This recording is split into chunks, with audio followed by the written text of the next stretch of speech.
specializing in single vineyard wines since its inception back in 1960. But even though Ridge makes single vineyard wines, each one of our vineyards, when we harvest them, we harvest each parcel separately. So in the case of, for example, Lytton Springs, we have up to 30 sub-parcels. So we harvest each one separately.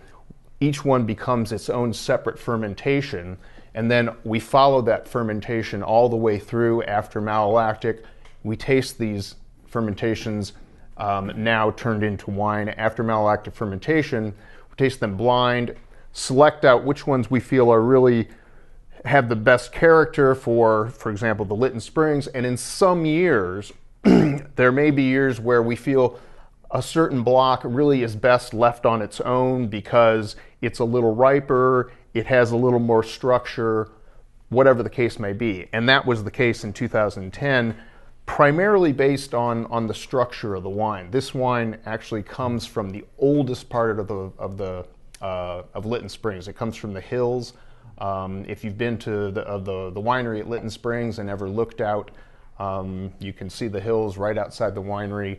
And the hills at the vineyard actually planted the highest proportion of Petite Syrah, which is one of the reasons it has so much structure. It has the tannin